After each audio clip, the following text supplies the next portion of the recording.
And you should have gotten that notification to be started. Make sure you click OK so you can see my slides OK. And let's get started to our Monday night session. My name is Joony, and I have been doing this KOK 101, a general overview and perhaps a very light insight overview of KOK, the business, the platform, the ecosystem, and of course, the user base as well. But as many of the changes have been happening revolving around KOK this year, I thought it was perfect that we introduce not just one platform today, but introduce both platforms at the same time because they work under the same ecosystem. And of course, it's under the same cryptocurrency that is KOK. And because it is two platforms that work together in a complementary basis, it's probably best that we learn both these two at once together. So if you are new to KOK or to K Stadium, definitely welcome. And I definitely see a lot of names that I've seen before. So thank you very much for all of you who are joining me as a review. I do have some updates, but most of this information is not so new to you. But this will be a great experience for you to kind of make sure you understand the topics well so that you can explain this to the rest of the community. And a little bit about myself. I am myself working here in Toronto for the K Stadium KOK community. I've been doing this research myself, and I urge you to do this research yourself as well so that you are the master of your own knowledge so you can help the people around you and yourself included to make the best decision when it comes to KOK and K Stadium, because there's a lot of information out there, and it's my job to make sure that it is available in English. So today we're going to cover 4 things. The first is the origin story, the why, what something was created. I always think that it's always good to understand the background to why something has started, to what problem it is trying to solve. Then I'm going to lead into what KOK exactly is. KOK can refer to many things now. It started as a platform, but now it really is the community itself and the cryptocurrency that is being traded in both platforms. So let me break those down to you in its bare minimum core so you can understand what they are. And then I'm going to explain to you how the KOK platform, the K Stadium platform can be different, but work together, and lead into finally why together with these two platforms, we can make that part of our future. So let's get started to why it was created. The why is actually pretty simple, and it's the Hallyu wave, or the Korean cultural phenomenon that we've seen East Coast, West Coast. It's as simple as seeing the many K beauty products in your local store nearby or online stores, or of course that very iconic Gangnam style dance, or how everybody knows what BTS is. This is Hallyu wave. It is a phenomenon that has been happening globally, and everybody has been participating on it, and it has taken the world by its content wave. And when this content hit, let's say where I am here in Canada, it may look like this, where most recently we had Squid Game break Netflix records in streaming services back in November 2021. And of course, now the very popular Woo also creating very much many breaking waves in the Netflix's streaming world as well. Now, this is all one thing similar, and that one thing similar is what's in the center of our focus. A lot of us, especially during COVID, as we are locked in our homes, we have been in front of our screens, in front of our phones, trying to consume content.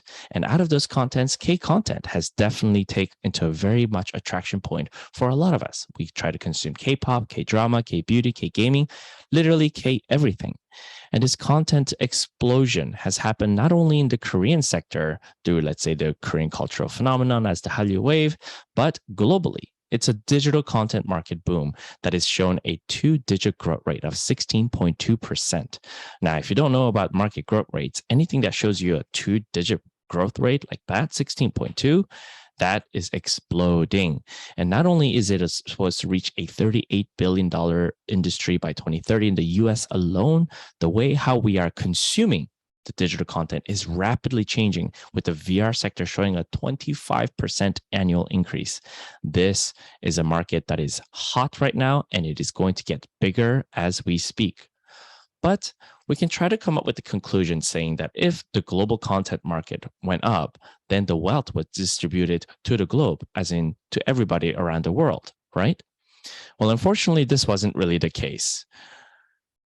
the people who were smiling after COVID through this digital content boom was actually the very well-known names that we know how to say very well because they're literally all around our lives right now. It's the Amazon, the Facebook, what now called Meta with their Instagram, Google with their YouTube and Play Store, Spotify, Netflix, Apple with their App Store. They are the platform companies, and it's perhaps not the best way to call them companies because they are enterprises, conglomerates. Actually, these days they're called dinosaurs because nothing can go into their league right now and try to go against what they exactly are. It is absolutely a humongous enterprise. Now, these companies or these platform giants are playing a game with us, and we don't even know or we don't even realize we're playing. And the game they're playing with us is Monopoly. And if you haven't played Monopoly with your friends, that means you still have friends. But if you have played with your friends, they're probably had a very stressful time because Monopoly is a game where only one winner can exist and the rest are forced to keep playing and paying and playing and paying until they feel completely useless and pay off their entire asset. And we are playing this game with these platform companies. And unfortunately, my friends, we are the players and the payers, and these platform companies are the winners. And to show you that in real world example and put it into perspective, let's put Netflix, a very popular platform that we like to use. Now, Squid Game, yes, it was a world record blockbuster, and it was a streamed series that the globe watched. But let's just look at these numbers in comparison. The creation of Squid Game costed about 30 million Canadian dollars.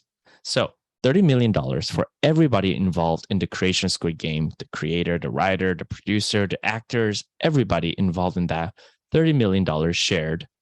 But Netflix made $1 billion for that show. And you can see the discrepancy.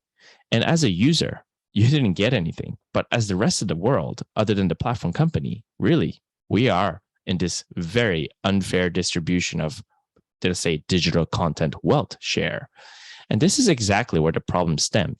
And it wasn't the only place where we saw this unfairness and this discrepancy in share distribution. It gotten so bad last year that the South Korean government, the federal government, had to step in, try to limit some of this power that Google and Apple had, two of the many dinosaurs that I just spoke of. And you can see how strong these dinosaur companies have become when a national body has to step in just trying to control how much power they have. Now, the reason why I'm mentioning to you all this is because this is exactly why KOK started. KOK Play was created in the basis of making things fair one more time, because these platform economies that we are currently living with have created this unsustainable model of wealth share that a lot of us are feeling the burn. And that is why Dr. Young Choi, our current KOK Foundation chairman, is the very first founding father of this KOK platform to make something more fair. And he created 3 principles. And that was fair, share, and enable. And the reason why he calls it that way, because he saw that in this very, very much sought after content market world, all the platforms didn't follow this model where there was this unfairness in wealth distribution, and it was not shared in any sort of way fairly, and only, of course, to the monopolized, centralized figure, such as the platform or, let's say, the developing company. And so he wanted to create KOK, a K platform for K contents, where the contents and the wealth and the community's assets, or the value, shall we say, is shared in a fair manner, and the system can actually enable that. And this was the key founding principles of KOK. Now, that is exactly how you would put KOK as its very bare bones structure when it first started. KOK was a K platform for K contents, and it started in 2018, and it looked exactly like this to show the same contents I just talked about that the world was seeking after, which is TV shows, games, webtoons, movies, all the K contents, and even had K goods.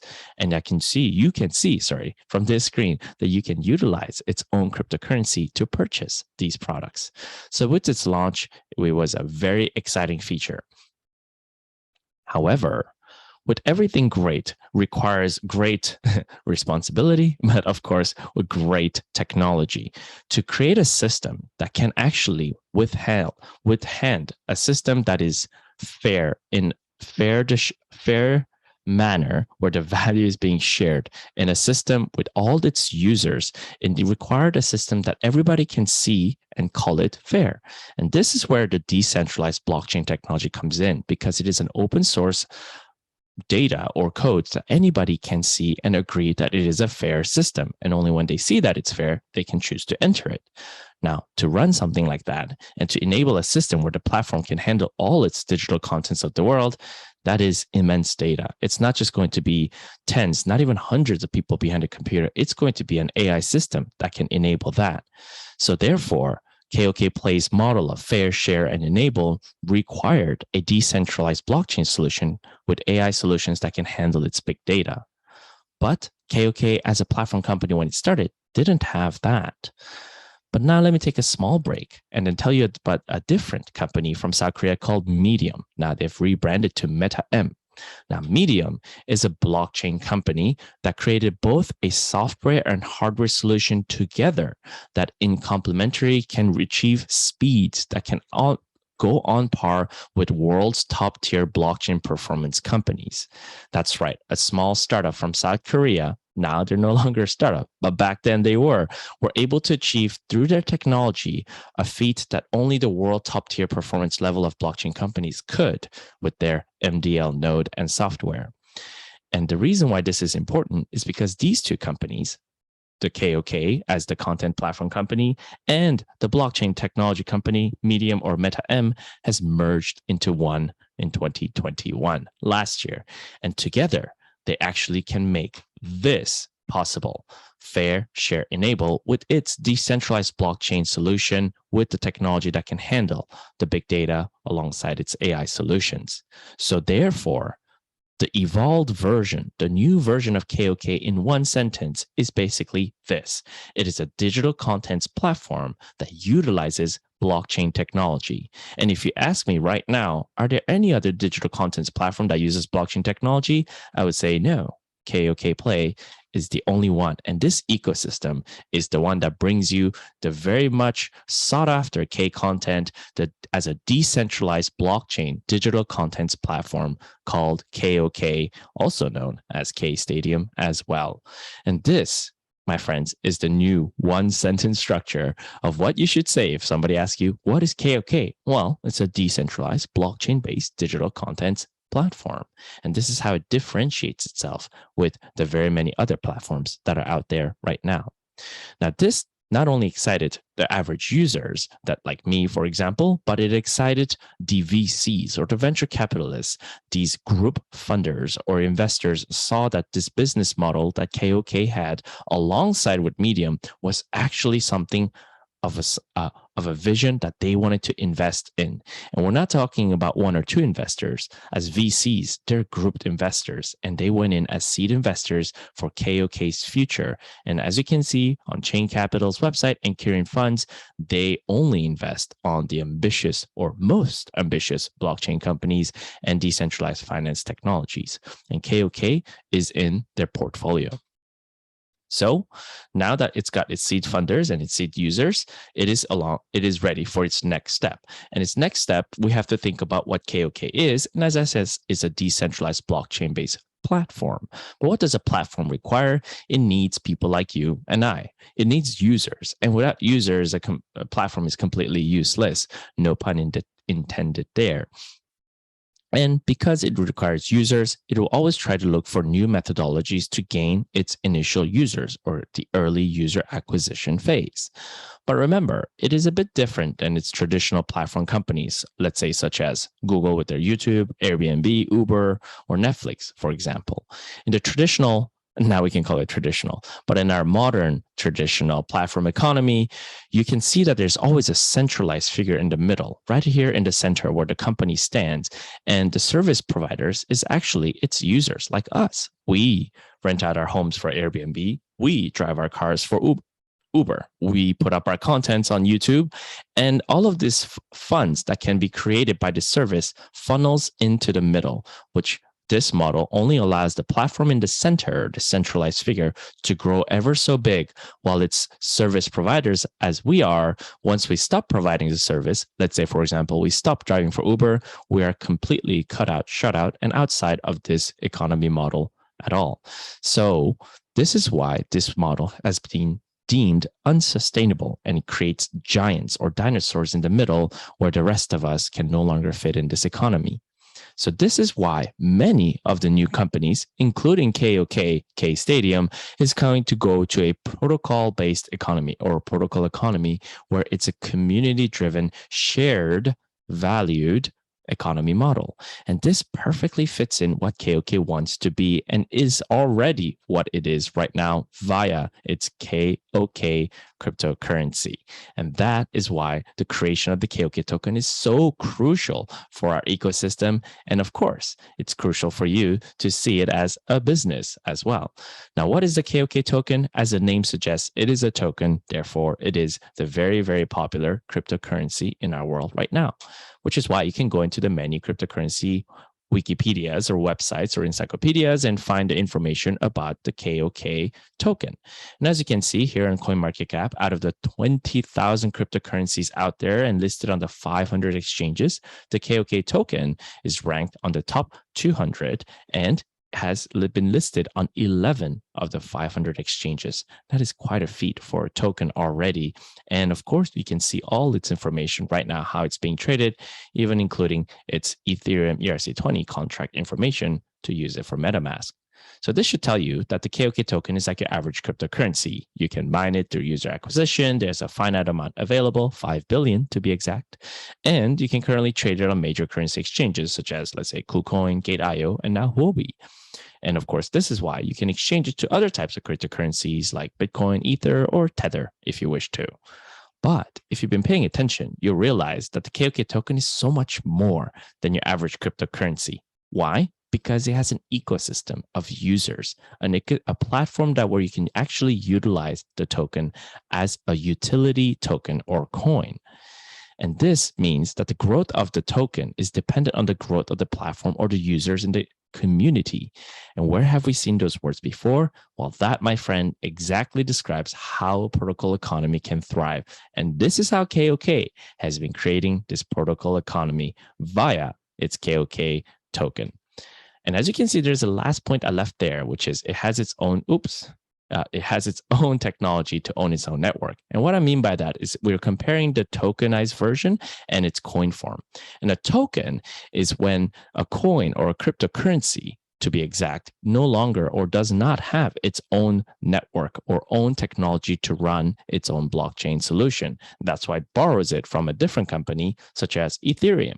That's why many of the companies right now who are deemed tokens utilize their technology with borrowed ERC20's Ethereum technology.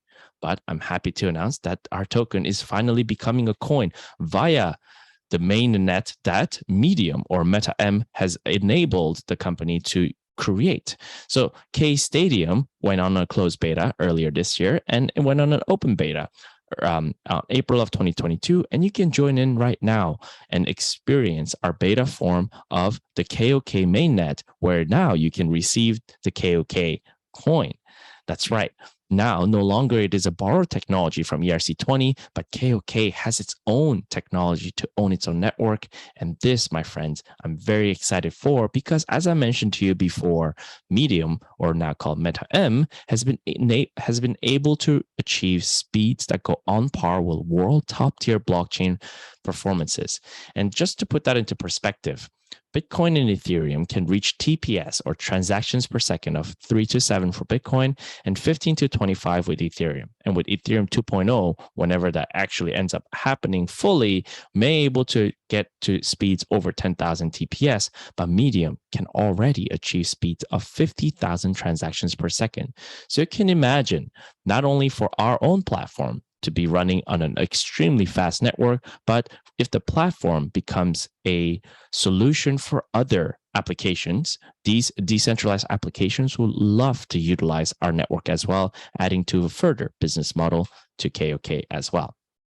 So with that, that was the point of the creation of K Stadium, because we thought the word KOK for KOK Play maintained its three finding principles of fair, share, enable, but we needed a better representative name for Medium to join in. And with that, we said K Stadium, that represents a bigger playground, therefore a stadium, and of course maintains the rhyming word as medium inside there as well. And if you want to learn more about K Stadium's birth and it's everything about K Stadium, you can go on kstadium.io today. And I urge you to do that because that's exactly where I get all this information as well. But let's go on. Out of the four things that we were going to talk about today, I was able to tell you the two. On why it started, the origin story was to fight against this monopoly of the content platforms that we have right now. And the next was what KOK exactly is. And that is a decentralized platform for all contents. And that is why K Stadium was created via its merge with Medium or Meta M. But as the name suggests, KOK Play platform and K Stadium actually exist in two separate platforms. So we must now understand why there's two platforms and how they work together to complete the protocol economy they're trying to create. And to do so, let's think about when times were a bit simpler and we only had to worry about one platform. And that is the KOK Play app. And the KOK Play application had two main functions. The first was to create an ecosystem of digital content platform users, meaning if you wanted to watch, consume, sell digital content, this was the ecosystem to do so.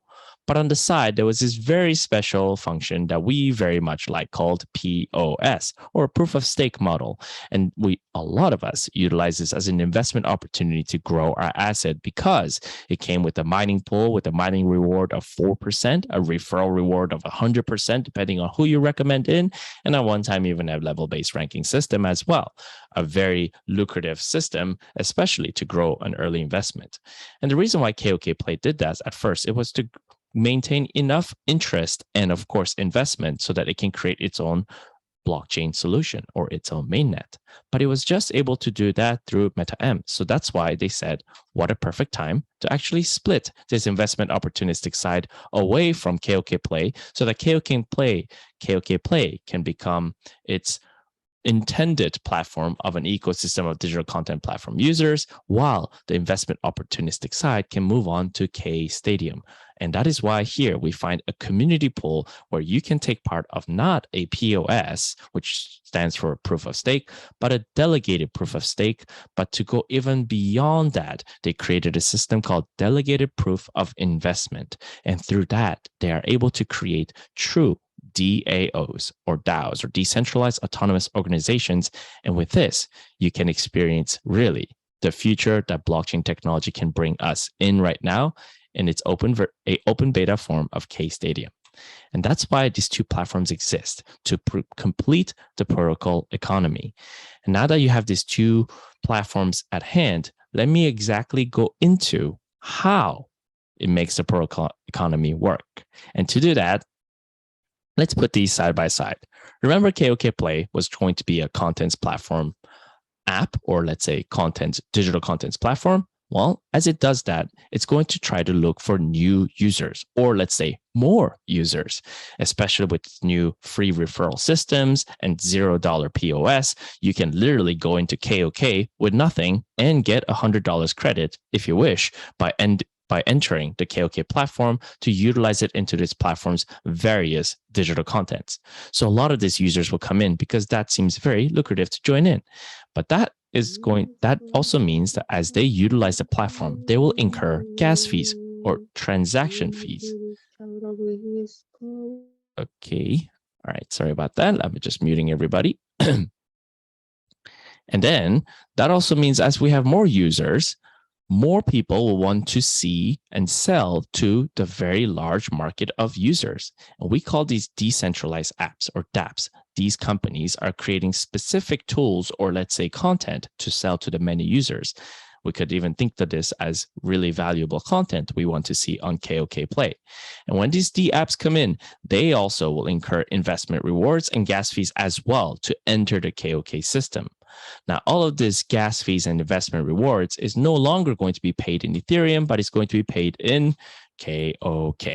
The number of KOK being utilized in transaction alone is going to increase. And that, my friend, is basically where the investment platform's KOK supply comes in for K Stadium. It is the protocol economy, meaning the increased value of the KOK Play platform gives value to the investors in KOK's community pool via the K Stadium platform. And this is how these two work together, complementary to one another. And if you want to learn a little bit more about K Stadium, because it is definitely new, I have been doing these K Stadium Ask Me Anything sessions, but it seems like a lot of it has been dialing down a bit. So what you can do is you can go onto our YouTube channel and look for AMA and go onto YouTube and type in K Stadium DA Group and look for AMA videos, and all of those includes the various many questions that you may have for us that we've gone through for the past couple of weeks. So this week, this Thursday, there won't be an AMA session, and then once there are any more bigger updates with K Stadium, I'll be back online during our Thursday sessions. But meanwhile, if you have questions, you can definitely check out kstadium.io, as I mentioned to you before, where everything is in English. So you can definitely not say something to me as in, oh, I haven't heard of it because nothing was shared in English. No. Actually, K Stadium originated all in English. So in fact, a lot of the Korean community actually wants us to explain to them what this wonderful website says. So yes, you have the tools available for you to check out the information at kstadium.io. And if you are definitely not new to KOK Play, you will notice that we have 5 big changes that were announced back in May or end of April of this year, and slowly, one by one, they're taking place. The $5,000 POS limit has not started yet. However, the 50% decrease in recommendation reward has definitely gone through back in July. The KYC authentication hasn't started yet, but the OTP authentication has started. So one by one, the platform is taking shape to become a more advanced and perhaps more secure version of itself, and not allowing people to stake over the $5,000 limit. So definitely make sure you are keeping your tabs on the announcement board, because one of the most exciting announcement that's coming up is the mining reward from new users with no stake. What does that mean? Well, this is the free referral technique that, let's say, Uber utilized to become its giant that it is right now, which was, hey, use my referral code and you get a credit, I get a credit, and we can use this when we utilize the app. Well, that's where KOK Play is exactly headed to, and they've confirmed that they'll give $100 worth of credit that you can utilize in the system to either grow your mining portfolio, or of course to use it into the platform. And of course, if you're a good user, you can do both with that. So this is a very exciting point that is going to be attracting various users, which is going to, as you know, benefit us all, because that's what the protocol economy is all about. And if you want to know about all of these announcements I've been talking to you about, or if you find out where to get your invitation code, definitely check out that third profile icon at the top right of your app, because you can find all of this information there.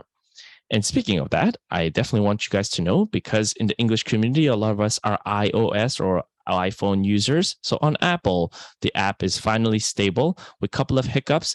If it stopped working a couple of weeks ago, or a couple of days ago, definitely erase it. Try to re-download it onto the KOK Play wallet link that you can find on Google. If you try that link again, if you re-download it, you should be able to utilize it. I just tried it on today. So the KOK Play app is able to be downloaded that way with OTP features, and the K Stadium app is actually listed on the Apple App Store. So that's really cool. And I just want to give you guys a little bit of an update of where we're headed and where have we been so far in 2022. I don't know how, my friends, but we've already entered mid-August and we're very much in Q3 now, aren't we? Now, in Q1 and Q2 this year, it was definitely the open and closed beta of K Stadium that was exciting. But of course, the company was busy as well to make sure to list itself on Gate.io, Indodax, Bybit, and of course, very recently on Huobi as well. Very exciting. And at the end of August, we're going to have a K Stadium forum where all of its global users can and can share and speak amongst themselves to see how this DAOs or how this DPOI could work amongst all the K Stadium investors.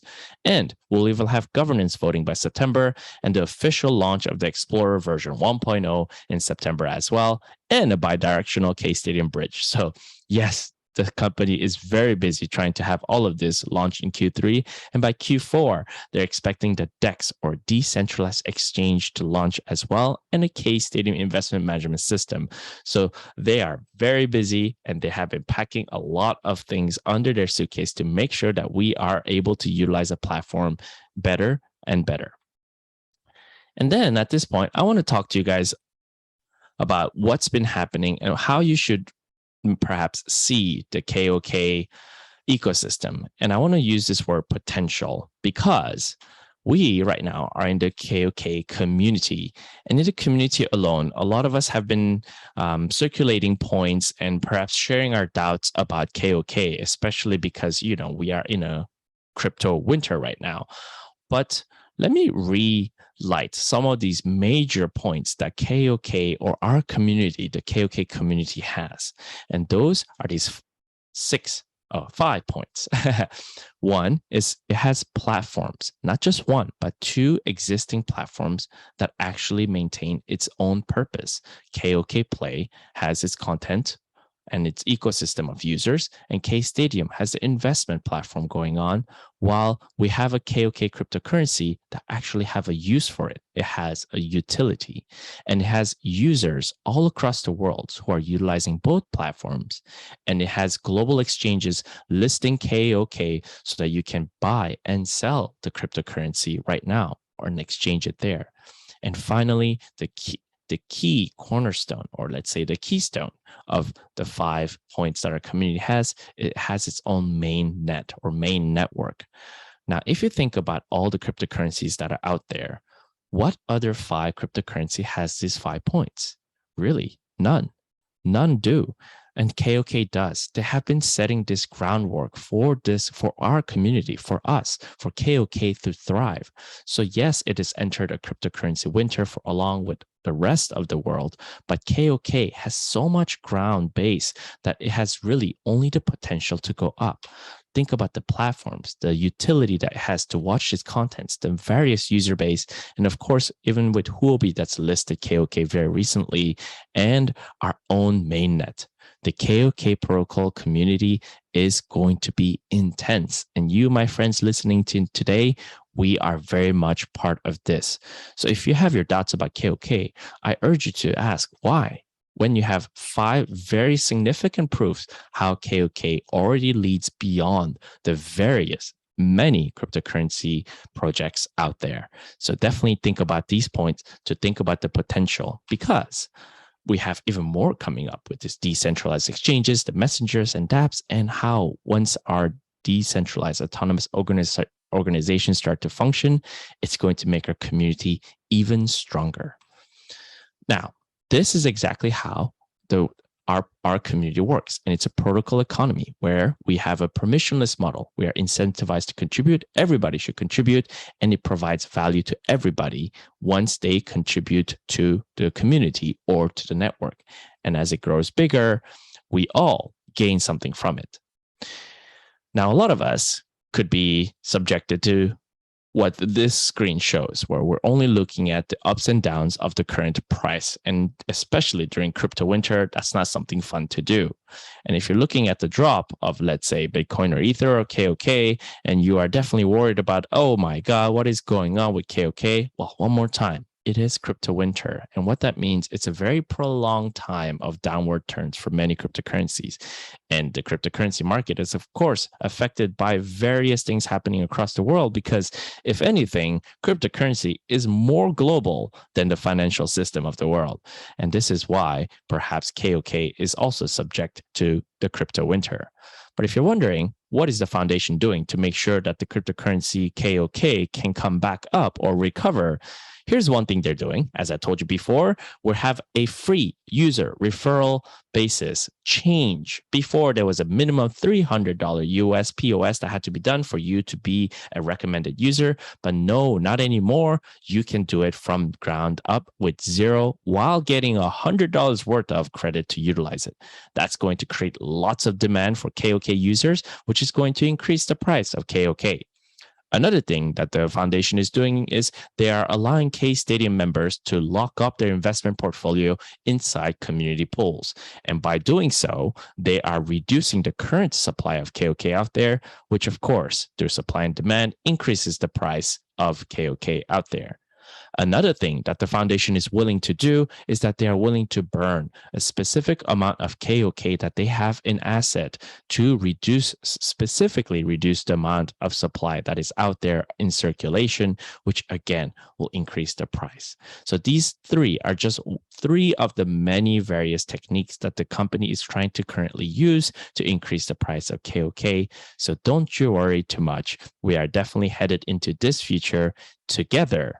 So join us one more time. I definitely let you know to go on YouTube and check out DA Group K Stadium. Search that up and subscribe to our channel so you can get the latest information of our KOK community here from DA-ADRF in Toronto, from the various leaders of K Stadium and KOK, and of course from me, Joony, as well. So with that, I say thank you very much for joining me. With various updates that are coming up, I'll try to make sure that these slides have been updated and shared with you so that you can share with everybody else. And I urge you to become leaders of your own community to share what KOK has to offer and how K Stadium, KOK together can become a true protocol economy for you to join in. Because the more of us participate, the better it is for all. And this is exactly how a protocol economy works. And with that, I excuse you from my voice that is slowly going away. I will deem you good night unless you have any questions available for me. I'll try to hang tight for the next 10 minutes. Thank you very much, my friend. And of course, this will be shared on YouTube later on, so you can share the link with anybody who's interested in KOK and K Stadium as well. And with that, my friends, I'm going to stop the presentation. So thank you for listening.